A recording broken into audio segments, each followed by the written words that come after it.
Bonjour à chacun. Je vous souhaite une chaleureuse bienvenue pour ce culte en ligne. C'est cool de pouvoir partager, de pouvoir vivre ensemble ce culte où que vous soyez.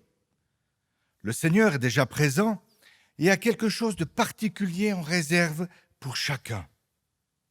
À la fin, ne partez pas trop vite. Il y a encore une animation pour les enfants. Yes! Je vous invite à prier. Nous voulons te rendre grâce, Seigneur, pour cette journée, pour tes bienfaits, te rendre grâce pour cette liberté que nous avons d'être à ton écoute. Nous te demandons, Seigneur, que tu ouvres notre cœur à te recevoir, que tu disposes notre esprit à entendre ce que tu as en réserve pour nous ce matin. Dans le beau nom de Jésus. Amen. Être un influenceur de Dieu. Comment cet amour de Dieu peut influencer mon prochain? On sait que les influenceurs influencent le monde.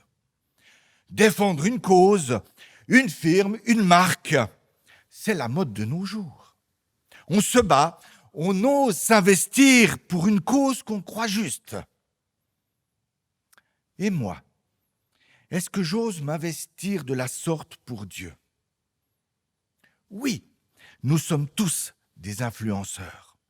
Soit positivement, reflétant cet amour de Dieu, du positif, soit par autre chose, quelque chose de négatif. Alors moi, est-ce que j'ose être un témoin de bonne odeur pour Dieu? Un témoin qui donne envie de connaître Dieu. Éphésiens 5, le premier verset nous dit « Vous êtes les enfants que Dieu aime. Eh bien, imitez-le. » Devenir mes imitateurs. Pour cela, un seul moyen, puiser nos ressources en Dieu. Être attaché, être dépendant de notre Dieu. Jean 15 nous rappelle la solution. Vient ensuite la question de savoir transmettre. Comment est-ce que je témoigne? Comment est-ce que je transmets cet amour de Dieu autour de moi? Comment être ce témoin dans ma vie de tous les jours? Durant ce culte, nous aurons des témoignages sur ce thème, dans cette direction-là. Montrer l'amour de Dieu autour de moi afin que d'autres puissent accepter et le vivre. Je vous invite à suivre quelques versets dans la première épître de Pierre au chapitre 2. Le verset 11. « Amis très chers, vous êtes des gens de passage et des étrangers sur cette terre. C'est pourquoi je vous le demande, ne suivez pas les désirs mauvais qui luttent contre vous. Au milieu de ceux qui ne connaissent pas Dieu, ayez une bonne conduite. Alors, s'ils vous accusent faussement de faire le mal, ils verront vos bonnes actions. Et ainsi, le jour où Dieu viendra, ils lui rendront gloire. » Le verset 16. « Conduisez-vous comme des personnes libres, mais votre liberté ne doit pas devenir comme une couverture pour cacher vos actions mauvaises. Conduisez-vous plutôt comme des serviteurs de Dieu. Ayez du respect pour tout le monde. Aimez vos frères et vos sœurs chrétiens. Honorez Dieu, respectez le roi. » Et le verset 21. « Oui, c'est à cela que Dieu vous a appelé. Le Christ aussi a souffert pour vous. Il vous a montré le chemin pour que vous suiviez ses traces. » Amen.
serai en chant de triomphe à la tête des grandes nations. Je publierai tes hauts faits de gloire pour l'honneur de ton nom. Élève-toi, ô notre Dieu, élève-toi, ô notre Dieu, que ton règne vienne sur la terre, que ton règne vienne parmi nous, que ton règne vienne sur la terre, que ton règne vienne parmi nous. Je t'élèverai parmi les peuples, en proclamant ta sainteté, et les nations de toute la terre te loueront à jamais.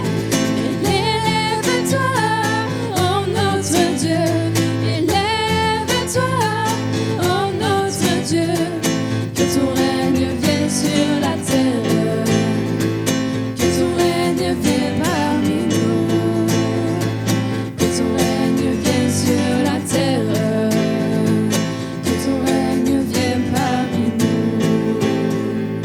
Pourquoi les nations se moqueraient-elles en disant mais où est donc leur Dieu?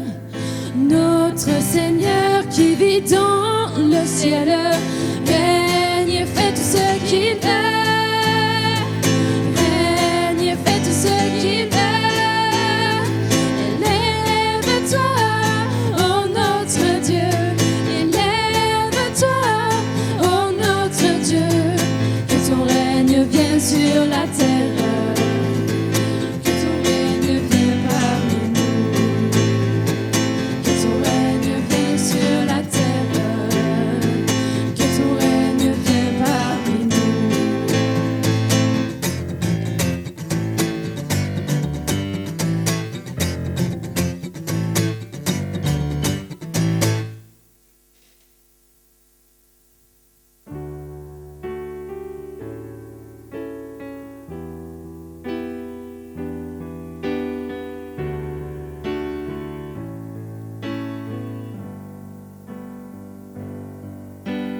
Lumière du monde venue dans l'obscurité, tu m'ouvres les yeux et je vois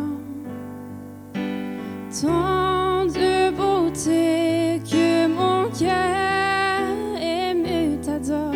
Je sais que ma vie est en toi.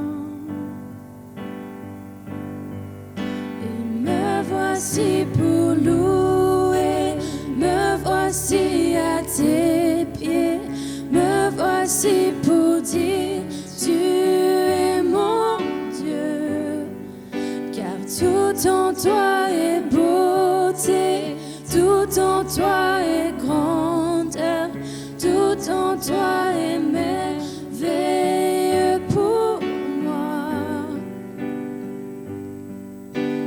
Roi éternel, élevé au-dessus de tout, ta gloire resplendit dans le ciel.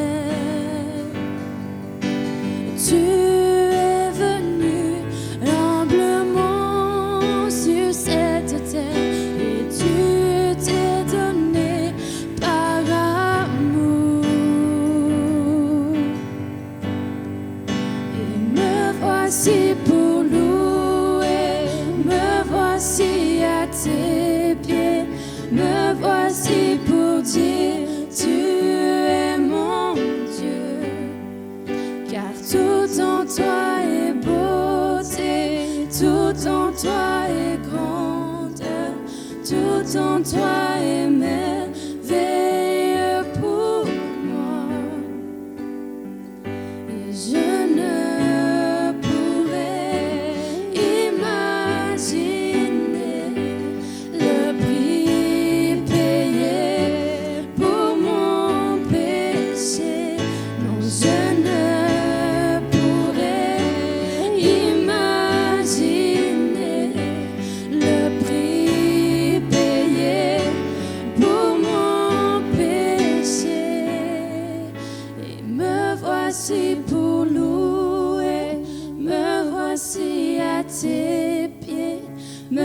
voici pour dire, tu es mon Dieu. Car tout en toi est beauté, tout en toi est grandeur, tout en toi est merveilleux pour moi. Et me voici pour louer, me voici à tes pieds, me voici pour dire, tu es mon Dieu. Car tout en toi est beauté, tout en toi est grandeur, tout en toi est merveilleux pour moi.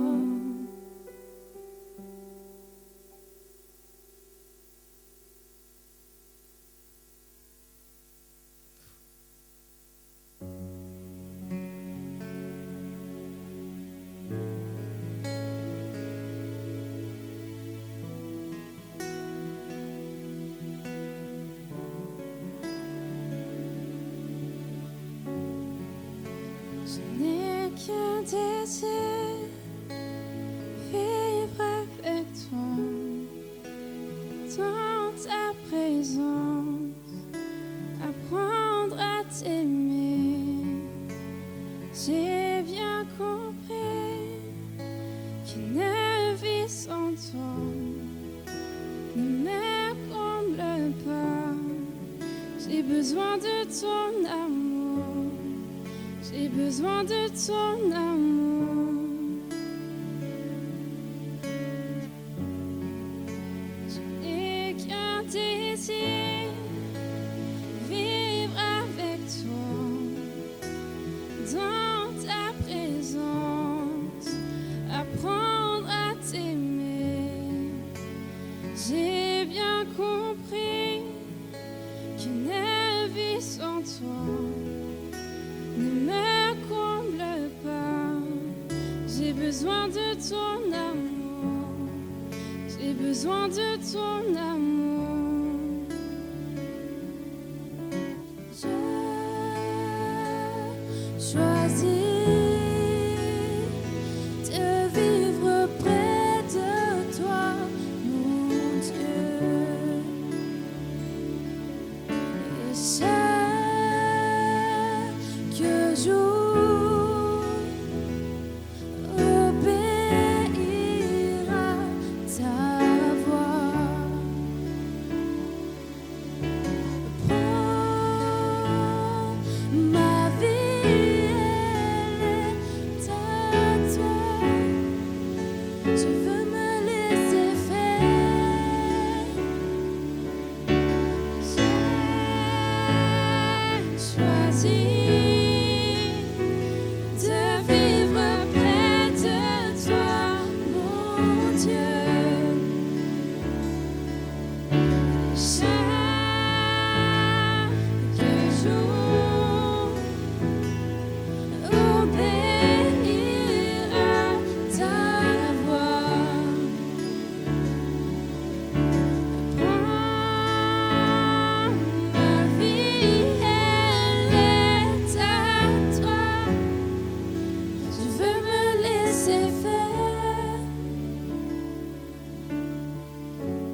de vivre près de toi, mon Dieu. Et chaque jour, obéir à ta voix. Prends ma vie, elle est à toi. Je veux me laisser faire.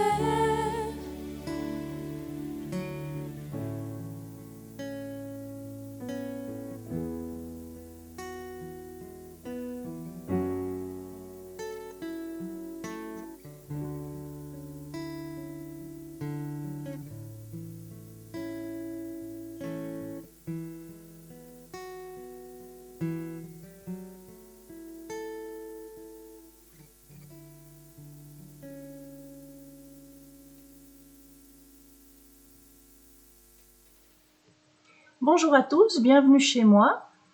Comment transmettre l'amour de Dieu autour de moi dans ma vie de tous les jours? Au début, je n'ai pas trouvé facile comme question, car je vis ma vie au mieux. J'essaye de rester à l'écoute du Seigneur, disponible quand il met quelque chose sur mon cœur, et je ne pense pas faire quelque chose de spécial pour transmettre l'amour du Seigneur. Je pense que le Seigneur utilise nos vies pour parler aux personnes qui nous entourent, que ce soit par un geste, un mot, un message WhatsApp, un sourire. On a tous des qualités, des dons que le Seigneur nous a donnés et des défauts, et c'est ce qui est tellement incroyable, c'est qu'il n'attend pas qu'on soit parfait, et même de temps en temps, souvent même, il utilise nos défauts pour sa gloire, pour l'avancement de son royaume. Il y a quelque temps, au mois de décembre, au travail, j'ai vécu une période difficile. Et je suis un peu style marmite à vapeur. Je garde, je gère jusqu'à ce que ça explose. Et un jour, ça avait déjà été assez compliqué pour moi le soir avant, au niveau du travail. Je suis arrivée au travail et j'ai eu un petit couac, un petit problème avec 2 de mes collègues et la soupape a lâché. Je n'ai pas été correcte avec mes collègues, je leur ai dit des choses que je ressentais, que je vivais, mais je leur ai dit de la mauvaise manière. Je suis partie très fâchée et très blessée. Mais ce matin-là, j'avais reçu un message sur WhatsApp. Une amie qui se reconnaîtra certainement nous a fait le bonheur de nous faire un calendrier de l'Avent. Et ce jour-là, ce matin-là, j'avais reçu ce message-là. Et c'est vrai que moi, ça m'avait vraiment fait du bien de pouvoir dire que oui, ça ne va pas. Et j'ai le droit de le dire, ça ne va pas. Et en même temps de savoir que on a des amis qui pensent à nous et qui nous envoient un petit bout de soleil. Ces jours où ça ne va pas. Eh bien moi, ça m'a fait beaucoup de bien et ça m'a vraiment permis de tenir. Le lendemain matin, je recevais, pour mon calendrier, ce message-là. Allez dire aux gens qu'on aime, qu'on les aime. Et c'est vrai que pour moi, ça a été vraiment très très clair. Je devais aller dire à mes collègues que je les aimais en leur demandant pardon. Et ce matin-là, je ne travaillais pas, donc c'est ce que j'ai fait. Je suis allée vers mes collègues et je suis allée leur demander pardon pour les paroles blessantes que je leur avais dites. Parce que je n'avais pas à leur parler de cette manière-là. C'est clair que ces jours-là, très clairement, cette amie, elle a été pour moi un transmetteur de l'amour de Dieu. Le Seigneur l'a vraiment utilisée pour moi. Et grâce à elle, et grâce surtout à notre Seigneur, Dieu a changé les circonstances de ma vie, il a changé mon cœur pour que je puisse à mon tour être un transmetteur de son amour auprès de mes collègues. C'est vrai, notre Dieu est grand, il utilise nos circonstances et même parfois nos défauts. Quand nos défauts prennent le dessus, il les utilise et si on est à son écoute et disponible devant lui, il transforme nos circonstances pour sa gloire. Alors que nous puissions nous approcher de plus en plus de son cœur, que nous puissions de plus en plus entrer dans son intimité pour que nous puissions être ses instruments utiles entre ses mains. Je nous souhaite à tous une belle semaine en compagnie de notre beau Seigneur et que nous soyons tous bénis. Au revoir. La question qui m'a été posée et à laquelle j'aimerais répondre est la suivante. En quoi mon témoignage a-t-il une influence sur les personnes qui m'entourent ? Suis-je un témoin ou un influenceur ? Internet voit fleurir beaucoup de gens qui se présentent comme influenceurs. Ils ont de nombreux followers ou suiveurs et ils cherchent à les influencer sur la mode, sur ce qui est tendance. Le but de l'influenceur est d'induire chez les gens un changement de comportement ou d'idée sur un sujet ou un produit. Certaines firmes n'ont pas tardé à flairer le bon plan et à favoriser les influenceurs les meilleurs et même à les rémunérer s'ils ont un grand nombre de suiveurs. Quel but est-ce que je poursuis en donnant mon témoignage ? Dans Actes 1:8, Jésus dit « Mais vous recevrez une puissance, le Saint-Esprit survenant sur vous, et vous serez mes témoins à Jérusalem, dans toute la Judée, dans la Samarie et jusqu'aux extrémités de la terre. » Quel est le rôle du témoin ? Pour cela, je me rappelle que dans ma jeunesse, nous écoutions à la radio une émission de Radio Lausanne qui s'appelait « Simple Police ». C'était des pièces écrites par Samuel Chevalier qui mettaient en scène des séances de tribunal de simple police. Comme gosse, j'étais fasciné par les premiers mots que le président adressait aux témoins. Jurer de parler sans haine et sans crainte, de dire la vérité, toute la vérité, rien que la vérité, levez la main droite et dites « je le jure ». Ce que le président attendait du témoin, c'est qu'il dise la vérité. Le juge, s'il veut se faire une idée exacte de ce qui s'est passé, doit pouvoir se fier au témoin. Un témoin doit être crédible. L'influenceur n'est pas forcément lié à la vérité parce qu'il a un but. C'est pourquoi je me méfie du mot influenceur. Je préfère celui de témoin, comme nous venons de le voir. Le témoin est quelqu'un qui dit la vérité, toute la vérité, rien que la vérité. Comme témoin du Christ, je suis appelé à être et à vivre dans la vérité, toute la vérité, rien que la vérité. De plus, le témoignage que j'apporte n'englobe pas seulement ce que je dis, mais aussi mes actes et mon attitude. Dieu veut de la cohérence dans nos vies. Jésus nous appelle à être témoins. Dans Deutéronome, au chapitre 4, verset 9, il nous est dit « Seulement prends garde à toi et veille attentivement sur ton âme tous les jours de ta vie, de peur que tu n'oublies les choses que tes yeux ont vues et qu'elles ne sortent de ton cœur. Enseigne-les à tes enfants et aux enfants de tes enfants. » Seulement,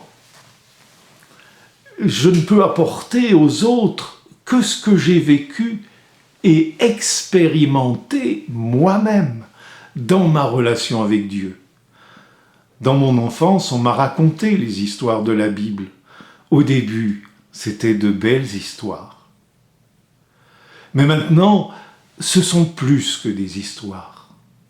Ce sont des tranches de vie. Elles m'ont façonné, elles m'ont éclairé dans mes questionnements. Et je peux témoigner avec certitude. La Bible est la parole de Dieu. Prenons-la au sérieux. Que Dieu vous bénisse et vous accorde sa grâce.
Bonjour à vous tous. Être un influenceur de Dieu, c'est le thème du message de ce matin. En effet, le monde virtuel a fait émerger de nouvelles professions et c'est le cas des influenceurs. Un influenceur est une personne reconnue médiatiquement, active sur les réseaux sociaux et par cette position médiatique, elle relaie une opinion, une mode de consommation, de voyage à laquelle elle adhère. Et ces derniers temps, on a vu des défis circuler. Ainsi, les personnes qui verront la personne publique relever un défi, montrer sa manière de consommer, de s'habiller, seront influencées à faire de même. Et c'est vrai qu'une personne aimée et reconnu d'un certain public qui s'habille comme cela. C'est presque sûr que beaucoup vont aller acheter les mêmes habits. On veut ressembler, faire pareil. Pendant les semaines de confinement, on a vu notre tennisman national influencer les gens à rester chez soi en répondant à un défi d'un conseiller fédéral. Du coup, cela nous parle, nous influence, cela a de la valeur. Et c'est vrai que les influenceurs influencent le monde. Et nous, enfants de Dieu, quelle est notre part d'influence? Comment influençons-nous le monde qui nous entoure, ce qui fait notre quotidien, nos relations, nos amis, nos collègues, nos enfants? Quels influenceurs sommes-nous pour eux? Et c'est vrai que cela nous ramène tout droit au témoignage que nous dégageons. Et je pense qu'il y a des personnes qui ont marqué votre vie, votre enfance, votre jeunesse. Et souvent, leur témoignage, leur soutien peut être dans un moment difficile, ou alors leur exemple nous ont marqués. Dès lors, on aimerait leur ressembler un petit peu. Personnellement, je me souviens d'une camarade de mon poste. Alors que j'étais enfant, je devais avoir 8-9 ans. Elle était pensionnée en EMS et j'allais la visiter, même toute seule, parce qu'elle transmettait une lumière, une paix, une gentillesse qui me faisait du bien. Et cela m'a profondément marquée. Et du coup, j'aimais aller la rencontrer. Et c'est vrai qu'on aime rencontrer les gens qui nous transmettent de bonnes choses. Et Dieu, par sa parole, nous transmet de bonnes choses. Il est la meilleure chose qui soit pour nos vies. Jésus, par son exemple, nous transmet de bonnes attitudes à adopter. Est-ce qu'on en est convaincu? Alors c'est vrai que je veux essayer de lui ressembler, essayer d'être influencé par lui dans ma vie et être à mon tour un influenceur pour les autres. Éphésiens 5, versets 1 et 2 dit « Devenez donc les imitateurs de Dieu comme des enfants bien-aimés et marchez dans la charité à l'exemple de Christ qui s'est livré lui-même à Dieu pour nous comme une offrande et un sacrifice de bonne odeur. » Devenir les imitateurs de Dieu. Alors c'est bien connu, les petits-enfants imitent souvent les parents, ils répètent les mêmes mots, et si on dit de gros mots, ils les répètent aussi, les mêmes gestes. Pas facile donc d'être un modèle en tout temps, dans les bons moments comme dans les moins bons. Vous connaissez probablement ce symbole, le L de l'élève conducteur. Alors j'ai fait pas mal d'heures d'auto-école avec une de mes filles ces derniers mois, et cela a généré en moi quelques réflexions. Une des premières choses est de ne pas transmettre nos travers, ce qu'on fait parfois comme une habitude, qui n'est pas toujours très conventionnelle, pas toujours très juste. Et si l'élève conducteur prend une mauvaise habitude, ce sera ensuite difficile pour lui de s'en débarrasser. À nous alors, donc, professeurs en herbe, de faire au mieux, de se donner un maximum pour donner le meilleur exemple possible. Et pourquoi pas corriger par la même occasion nos travers. Ensuite, une autre réflexion qui s'est imposée à moi, c'est le fait de rester calme, serein, en toute occasion. C'est vrai que si je m'énerve, car les gestes ne sont pas les bons, la situation risque d'empirer. L'élève conducteur risque de perdre le contrôle, de faire pire. Garder son calme, être un modèle de douceur. Pas facile. Un verset nous parle de rechercher la douceur, la patience, la maîtrise de soi. C'est ce verset bien connu qui parle du fruit de l'esprit dans Galates 5, 22. Un autre point qui est en partie associé au point précédent, c'est celui de savoir transmettre. Savoir transmettre à l'élève de bons gestes, la bonne attitude, ce qui est important, laissant de côté ce qui l'est moins. Mais cela ne s'applique pas qu'au contenu. Savoir transmettre aussi une attitude juste. Si je crie sur les autres conducteurs, si je m'énerve continuellement, ma manière de transmettre s'en ressentira. Elle sonnera un peu faux. Et finalement, une fois la période d'apprentissage terminée, une fois le permis obtenu, l'élève conducteur devient conducteur à son tour. Quelqu'un qui est apte à aller de l'avant, seul, au volant de sa voiture. C'est une sorte de passage de témoin. Et en tant que parent, on expérimente souvent cela en prêtant pour la première fois notre voiture à ce tout nouveau conducteur qui part seul. Et parfois, on fait maintes recommandations et remarques, mais c'est un nouveau départ, le témoin est passé et il faut faire confiance. Et ces quelques réflexions qui sont valables pour la conduite, je me suis rendu compte qu'elles sont aussi valables pour tellement de domaines de notre vie et de domaines de notre vie spirituelle. C'est vrai qu'on fait tous des erreurs, on connaît tous les travers de nos vies, nos faiblesses. Et si je veux être un influenceur de Dieu, comment est-ce que je fais avec cela? C'est vrai que je pourrais les cacher, mais tôt ou tard, ces travers ressortiront. Non, je crois que la meilleure chose à faire est bien de regarder à notre divin modèle, à lui confier nos manquements, à lui demander de nous aider à y remédier, à les changer.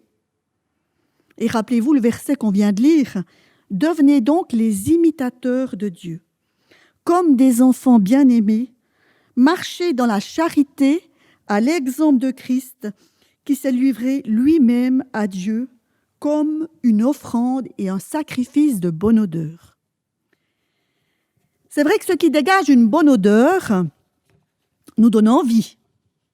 Une odeur de gaufre nous fait envie, nous ouvre l'appétit. Une bonne odeur de fleurs donne une certaine douceur au moment présent. À l'inverse, une odeur de détritus rebute. On s'en éloigne au plus vite. Alors que notre témoignage puisse dégager cette bonne odeur, celle qui fait envie, qui rassemble, qui adoucit.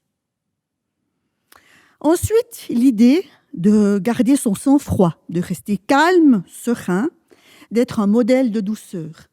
Et ce verset de Galates 5, 22 cite le fruit de l'esprit.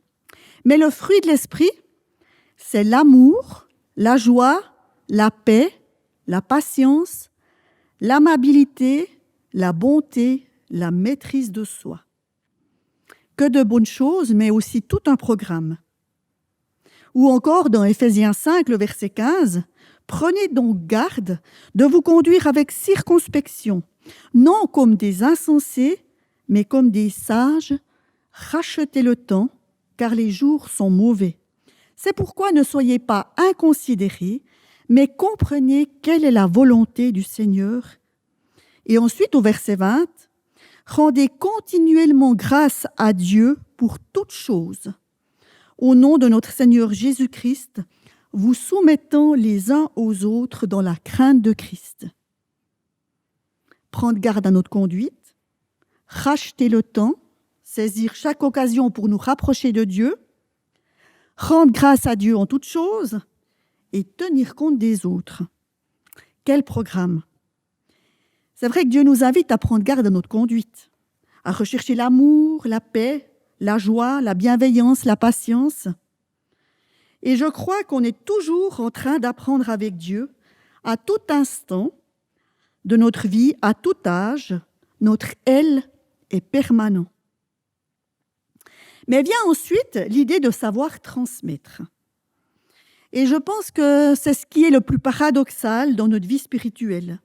On est toujours élève de notre Dieu, mais on est aussi appelé à être quelqu'un qui transmet plus loin sa foi, qui témoigne, qui a cette fonction de témoin, d'exemple, de modèle pour quelqu'un d'autre.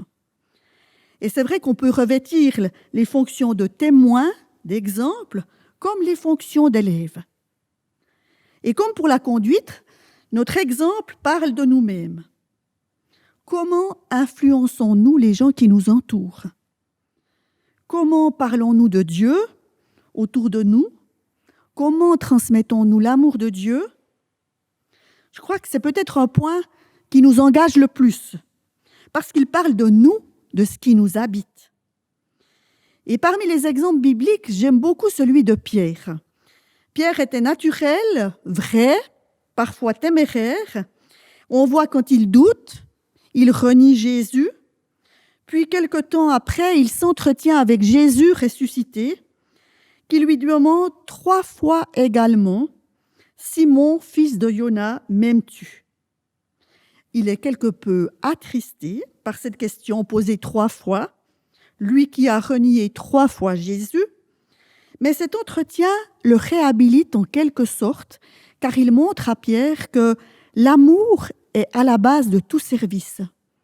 Et puis j'aime sa simplicité à dire à Dieu « Père, tu sais toutes choses, tu sais que je t'aime. » Sous-entendu, tu connais mes manquements, mais tu sais que je t'aime par-dessus tout. Et c'est vrai que nous ne sommes pas parfaits, on le sait. Ce qui est important, c'est notre amour pour Dieu. En manifestant notre amour pour Dieu, nous nous rapprochons de lui. Et cela nous pousse forcément à corriger le tir, à lui remettre nos manquements et lui demander d'agir dans nos cœurs. Savoir transmettre signifie donc aussi savoir reconnaître nos erreurs, être authentique, quel que soit notre âge, notre fonction ou notre rôle. Transmettre notre foi avec humilité en restant vrai, en restant soi-même. Et c'est un témoignage qui aura toute sa valeur. Et le dernier point, justement, passer le témoin. Passer le relais, faire confiance à l'élève, lui donner des responsabilités. Et pour moi, ça a toujours été un point tellement important. Souvent, on a de la peine à passer le témoin. On a de la peine à faire confiance à plus jeunes que soi, moins expérimentés. Mais l'Église, avec un grand E, se veut intergénérationnelle. On a besoin de la fraîcheur des plus jeunes, de leur énergie, comme on a besoin de la sagesse des aînés. Et il n'y a rien de plus motivant et engageant pour un jeune que la confiance accordée par son aîné. Christ est notre modèle, celui à qui on doit ressembler. Et plusieurs versets nous parlent de rechercher le divin modèle et d'être à notre tour aussi des modèles pour les autres. 1 Pierre 2, versets 21-22, « Christ a souffert pour vous, vous laissant un modèle, afin que vous suiviez ses traces. » Puis, au jeune Timothée, dans 1 Timothée 4, verset 12, on peut lire « Il était écrit, sois un modèle des fidèles en parole, en conduite, en amour, en foi, en pureté. » Mais tout cela n'est possible que si nous gardons nos regards fixés sur Jésus. Hébreux 12, verset 2 le dit. Gardons les yeux fixés sur Jésus qui nous a ouvert le chemin de la foi. Alors c'est vrai qu'on ne peut pas être un modèle si nos regards ne sont pas fixés sur Jésus dans chaque domaine de nos vies. Devenez mes imitateurs. Quel défi pour nous! Être des influenceurs de Dieu, de son amour. Dieu nous donne son esprit qui nous conduit, sa parole qui nous instruit. Et par la prière, on peut se rapprocher de lui, ressentir son amour, rechercher à lui ressembler. Il nous aime par-dessus tout. Il pardonne nos manquements, nous relève et est avec nous chaque jour. Alors je vous invite à écouter ce magnifique chant qui reprend les paroles de Pierre. « Père, tu sais toutes choses, tu sais que je t'aime. » Et je vous propose de redire comme Pierre ces paroles à notre Seigneur ce matin. Soyez bénis. Amen.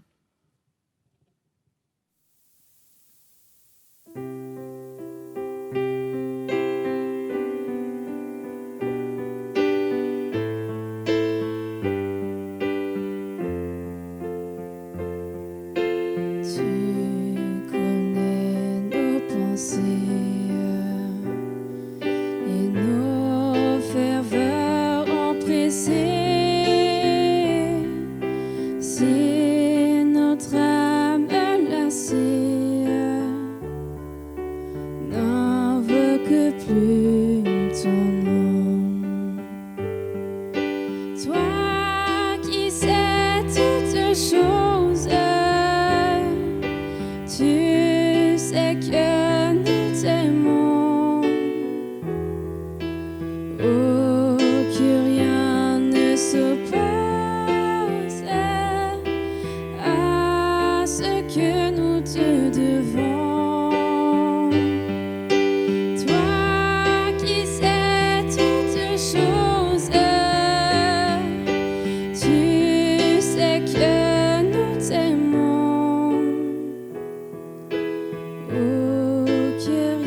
Nous sommes arrivés à la fin de ce culte et je vous invite à prier et à recevoir la bénédiction. Notre Père qui est dans les cieux, ton nom est saint. Fais que tout le monde te le connaisse. Fais venir ton royaume. Fais que ta volonté se réalise sur la terre comme dans le ciel. Donne-nous aujourd'hui le pain qu'il nous faut. Pardonne le mal que nous avons commis, comme nous pardonnons à ceux qui nous ont fait du mal. Et ne permets pas que nous soyons tentés, mais délivre-nous de l'esprit du mal. Car pour toujours, tu es le roi, tu es le maître, et tu montres ta gloire. Que l'Éternel te bénisse, qu'il remplisse ton cœur de calme et de chaleur, ta raison de sagesse, tes yeux de clarté et de rire, tes oreilles d'une musique bienfaisante, ta bouche de gaieté, ton nez d'un parfum agréable, tes mains de douceur, tes bras de force, tes jambes d'élan, tes pieds de danse, tout ton corps de bien-être. Que le Seigneur laisse à jamais reposer sa bénédiction sur toi, qu'il t'accompagne et te protège, qu'il te donne du bonheur tout au long de ta vie, qu'il t'accorde du courage durant les périodes difficiles. Amen. Ne partez pas, j'ai encore quelques annonces. Si vous désirez contribuer financièrement, vous pouvez le faire, vous pouvez verser votre offrande sur le CCP de votre poste ou le faire au moyen de l'application Twint. Nous vous disons un très grand merci. Et place aux enfants. Yes! Bonne journée et soyez bénis.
C'est bon.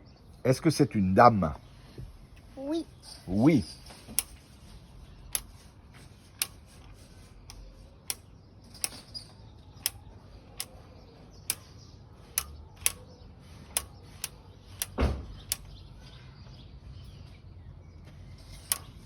Voilà. À toi.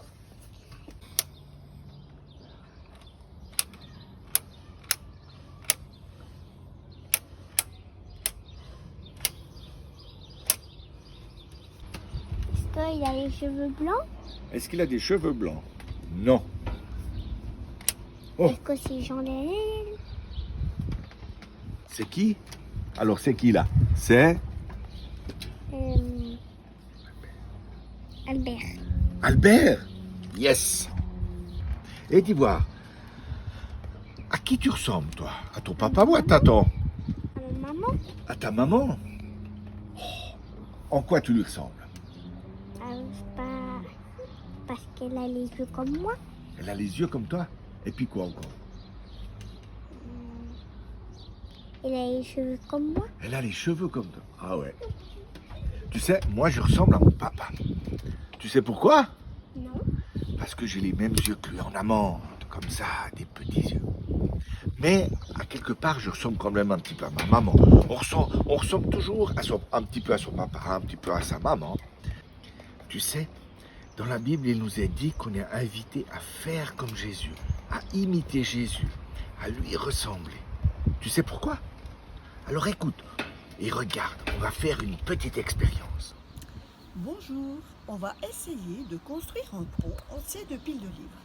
Alors j'ai découpé de l'orguette de carton et puis voilà mon pont, tout simple. Ce pont, c'est un petit peu comme notre vie. Dans notre vie, on a du chemin à faire, on a des difficultés à surmonter, plein de choses à apprendre. Parfois, on est petit surtout, on regarde sur nos parents, on essaie de les imiter, à faire comme eux. Et puis après, quand on devient grand, on doit faire des choix pour apprendre un métier, faire des choix dans la vie. Et puis, parfois, tout s'écroule parce qu'on a fait de mauvais choix, on a pris de mauvaises directions. Alors on ne sait pas toujours que faire, sur qui prendre exemple, à qui ressembler.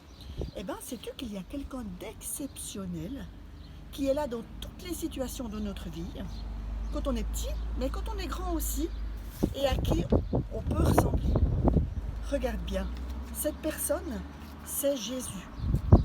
Il est un petit peu comme un soutien dans notre vie, quelqu'un qui nous donne des bons exemples, des bonnes habitudes à prendre. Et puis quand les difficultés arrivent, eh ben voilà, l'autre pont, on peut même le charger, il tient. Pourquoi? Parce que c'est Jésus qui soutient notre vie. Il est notre exemple. Et bien cet exemple, sais-tu qu'on peut le trouver dans la Bible? Dans la Bible, il y a plein d'histoires, plein de choses sur Jésus qui nous poussent à lui ressembler, qui nous demandent de l'imiter, de faire comme lui. Notamment, par exemple, d'être quelqu'un qui est plein d'amour pour les autres, qui est patient, qui est généreux, qui est lent à se mettre en colère. Alors, je vous invite à apprendre un verset qui nous dit justement que Jésus, il nous rend forts, courageux et plein d'amour pour les autres.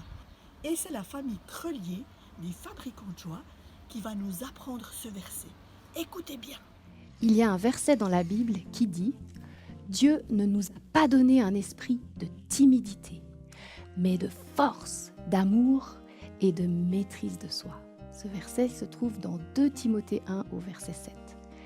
On vous propose de l'apprendre avec nous avec des gestes, et ce sont des gestes qui viennent d'une danse guerrière de Nouvelle-Zélande. Alors il va falloir prendre la place autour de vous, vous lever, et on y va.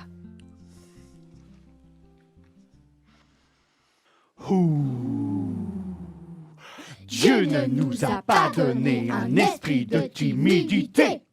Dieu ne nous a pas donné un esprit de timidité, mais de force, et d'amour, et de maîtrise de soi.